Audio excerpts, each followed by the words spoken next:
triplex villas at Konnur, APR Projects. ఇంకొకటి ఇవాళ రేపు ఒక నామినేటెడ్ పోస్ట్ వచ్చిందంటేనే ఒక ఫ్లెక్సీలు కానీ ఆ కాన్వాయ్ కానీ ఆ హడావుడి కానీ అసలు తట్టుకోలేకపోతున్నాం మనం. ముఖ్యంగా రాజకీయాల్లో అప్పటి నుంచి ఇప్పటికి ఉంది అనుకోండి, ఇప్పుడు ఇంకా మితిమీరిపోయింది అది.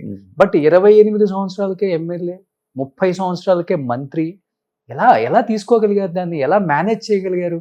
ఆ ఈలలు, ఆ కేకలు, ఆ ఎత్తేయటాలు, జనం అసలు ఎట్లా అంటే మన చుట్టుపక్కల ఉన్న రాజకీయ నాయకులు కూడా మన పతనాన్ని కోరుకున్నట్టే మనకు కనిపిస్తుంది, కానీ మనల్ని పైకెత్తినట్టు మాట్లాడతారు. ఇవన్నీ వాస్తవాలు. ఇప్పుడు నేను ఉన్నటువంటి పనిచేసినట్టు అనే తెలుగుదేశంలోనే నా పనితనం అంతా 95 వరకు 83 నుంచి 82 నుంచి 95 వరకు నా కార్యక్రమం ఏంటి, నేను ఎందుకున్నాను దానిలో? ఆ పార్టీ నిర్మాణానికి కోసం ఉన్నాను. ఓకే, ఆ పార్టీ నిర్మాణానికి ఈ కేకలు ఈలలు ఇవనేటటువంటి సెకండరీ. నేను చూసిందల్లా కూడా ఏదైతే రామారావు గారు పార్టీ పెట్టినప్పుడు ఒక సిద్ధాంతం ఏంటి, ఉన్నటువంటి వ్యవస్థకి భిన్నం. ఉన్నటువంటి వ్యవస్థ ఏంటి, చెడిపోయినటువంటి వ్యవస్థ. రాజకీయాలంటే అట్లా కాదు, ప్రజల కోసము నిస్వార్థంగా పనిచేసేటటువంటి ఒక వ్యవస్థ కావాలి. ఆ వ్యవస్థకి రన్ చేయాలంటే ఎవరు? మనుషులు కావాలి. మనుషులు అంటే ఎవరు? ఎమ్మెల్యేలు, ఎంపీలు. వాళ్ళని వెతకటము, అటువంటి వాళ్ళని పార్టీలో ప్రాముఖ్యత వచ్చేటట్టు చేయటము. ఈ కార్యక్రమానికే నా కార్యక్రమం అంతా కూడా. నేను హైదరాబాద్లో తక్కువ జిల్లాలు తిరుగుతుండేవాడము, తెలంగాణ జిల్లాలు అన్నీ తిరిగాను, రాయలసీమ జిల్లాలన్నీ తిరిగాను, ఆంధ్ర జిల్లాలు ఎక్కువ తిరిగాము, కోస్తా అన్ని. ప్రతి చోట కూడా ఎవరు బాగా పనిచేస్తున్నారు, ఎవరు నిస్వార్థంగా పనిచేస్తున్నారు అనేటటువంటిది ప్రతినిత్యము నా మైండ్లో కంటిన్యూస్గా అండర్లైన్ ఉండేటటువంటి ఒక ఆలోచన. అదే నా కార్యక్రమం.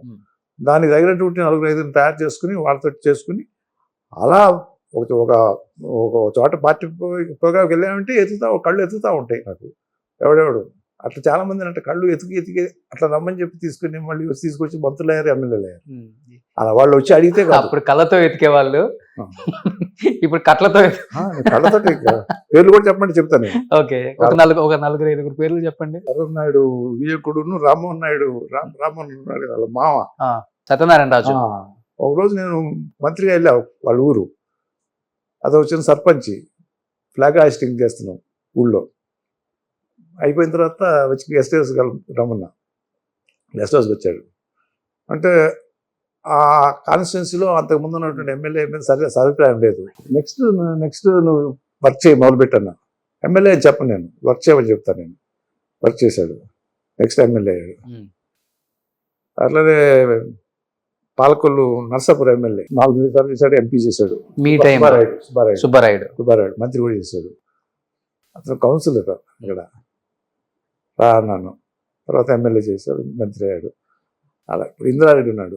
ఇంద్రారెడ్డి నా దగ్గరికి కూడా రాలేదు. యాక్చువల్గా ఇంద్రారెడ్డిని నేను తెలుసుకుని, అతను ఒక పనితనాన్ని తెలుసుకుని తెలుగు యూత్లో అతను చెప్పకుండానే వేసేసి పార్టీలోకి ఇన్వైట్ చేసి తీసుకొచ్చి, అతని తర్వాత కంటిన్యూస్గా మంత్రి, కంటిన్యూస్గా ఎమ్మెల్యే, మొత్తం ఆర్గనైజేషన్ అంతా అతను ఉండేవాడు. ఇలా చూసుకుంటే ఇప్పుడు ఆలపాటి రాజా ఉన్నాడు. అలానే ఇప్పుడు దుల్లిపాటి నరేంద్ర ఉన్నాడు. వీళ్ళంతా కూడా తెలుగు యువత. తుమ్మల నాగేశ్వరరావు ఉన్నాడు.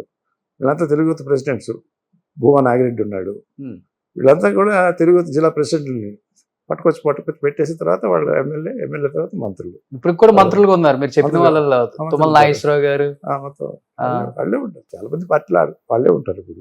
సో ఈ కార్యక్రమం అది నేను చేశానని చెప్పే కన్నా కూడా వాళ్ళకి కూడా ఉండాలి యోగము రాజకీయంలో. ఇది ఒకటి స్టాండర్డ్ అనమాట. తర్వాత భగవంతుడు మనకు అవకాశం ఇచ్చాడు. మనం అటువంటి వాళ్ళకి భగవంతుడు నా చేత చేయూతనిచ్చాడు అని అంట దగ్గర నేను చేశానంటే మళ్ళీ అది పెద్ద గర్వం అయిపోతుంది. తప్పు అయిపోద్ది. అట్లా కాదు. ఎంతోమందిని చూసాం రాత్రి ఎమ్మెల్యేలు అయిపోయి మంత్రులు అయినటువంటి వాళ్ళకి అదృష్టం కూడా రావాలి. అలా అందువలన ప్రస్థానం అట్లా కొనసాగింది. ఇవాళకి మళ్ళీ మీరు వచ్చి ఇంటర్వ్యూ చేసే స్థాయిలో ఎలా బ్యాలెన్స్ చేశారు సార్? అప్పుడు అన్నగారంటే ఒక గౌరవం, దానికి మించిన భయం అందరికి. బట్ ఇద్దరు అంటే మీకు భయం లేకపోవచ్చు సార్, నాయకులకి కూడా భయం. ఆయన దగ్గర మాట్లాడాలంటే ఎవరికి నోరు కూడా అలా ఏం కాదు, మెదపలేదు అని చెప్పి వింటూ అనుకుంటారు. కానీ భయం ఏం లేదు. ఆయనతో గట్టిగా ఎవరన్నా మాట్లాడితే, నేను చాలాసార్లు చూశాను, ఆయనతో గట్టిగా కనుక వాదించగలిగిన వాళ్ళు ఎవరన్నా ఉంటే వాదిస్తే ఆయన వాళ్ళు ఎందుకు వాదిచ్చాడు, అతనిలో నిజాయితీ ఉంది అనేటట్టు ఉంటుంది.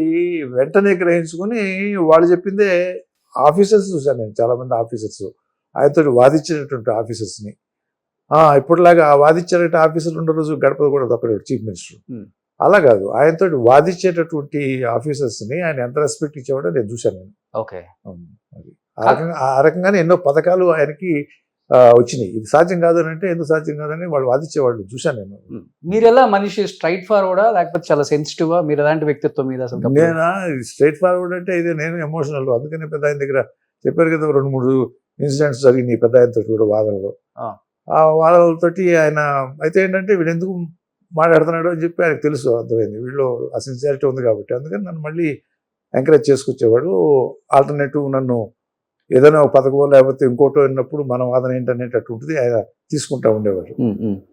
అయితే ఏంటంటే మనం స్ట్రైట్గా చెప్తామనేటటువంటిది మాత్రం అది ఎవరికైనా ఇబ్బంది. ఒక పాలకుడికి ఒక నాయకుడికి ఎప్పుడు కూడా స్ట్రైట్గా చెప్పకూడదు. అది సరైన సమయంలో చెప్పాలి, సరైనటువంటి విధానంలో చెప్పాలి, నమ్రతతో చెప్పాలి. ఇది నాకుండేది కాదు. అది చంద్రబాబు దగ్గర ఆ లక్షణాలన్నీ బాగా ఉంటాయి. అందువల్ల స్ట్రైట్ ఫార్వర్డ్ చెప్తారా? ఆయన స్ట్రైట్ ఫార్వర్డ్ కథగా ఆయన ముందే ఇంకొకరి కథ చెప్పిస్తాడు. చెప్పించి ఆయన మెంటలు చేసి తర్వాత ఎంటర్ అవుతాడు ఆయన. నేనేమో ముందు ఎంటర్ అయిపోయి నేను అది ఎట్ట కుదురుద్ది అంట నేను. అట్లా అంటే కుదరదు. అది కూడా ఇబ్బంది అయ్యేది నాకు. సుమన్ టీవీలో మీ పర్సనల్ అండ్ బిజినెస్ ప్రమోషన్స్ కోసం కింది నెంబర్కి కాంటాక్ట్ చేయండి.